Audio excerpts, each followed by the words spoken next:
ই তো আমার বাচ্চার মতন, আমার ছেলের মতন। বিয়ে করে যদি ওর ভাগ্যের ব্যাপার, আমরা এটা সঠিক বলতে পারবো না।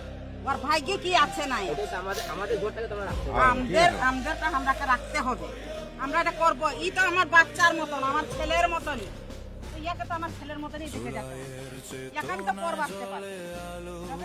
আমার নিজের মতন বলে করে আমি আজকে নিজের মতন করে ওয়াকে আমি মানে বুকটা দিই।